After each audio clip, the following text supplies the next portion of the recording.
రాహుల్ గాంధీ ఏడకపోయినా ఏం మాట్లాడినా అతని అవగాహన రాహిత్యంతో వివాదాస్పదం అవుతున్నాడు.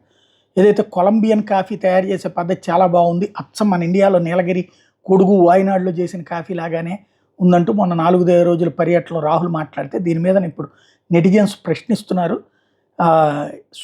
వాస్తవానికి నీలగిరిలో కాఫీ పండించడం మానేసి టీ పండించడం మొదలుపెట్టి 25 ఏళ్ళు అయింది.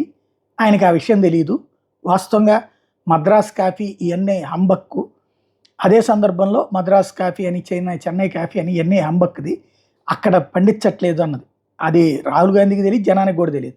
అట్లాగే వైనాడులో కాఫీ పంట అతి తక్కువ. అక్కడ కేరళలో కూడా కాఫీ తాగేటటువంటి వాళ్ళు సులేమాని చా తాగుతున్నారు. ఇది బ్లాక్ టీలో కొంచెం పంచదార వేసి పైన పుదీనా ఆకేసి ఇచ్చేటటువంటి టీ, దాన్నే అక్కడ ఎక్కువ తాగుతున్నారు. అక్కడ కాఫీ లేదు. ఏపోతే ఇండియాలో అసలు సిసలైనటువంటి కాఫీ పండించే ప్రాంతం కర్ణాటకలోని కొడగు, చిక్మగళూరు జిల్లాలో, అట్లాగే ఆంధ్రప్రదేశ్లోని అరకు. అట్లాంటి చోట్ల దాన్ని తీసుకొచ్చి కొలంబియాకి లేకపోతే ఈ తెలియని ఊళ్ళ పేర్లు చెప్పుకోవడం ఎందుకు అన్నటువంటి ప్రశ్న రైజ్ అయింది.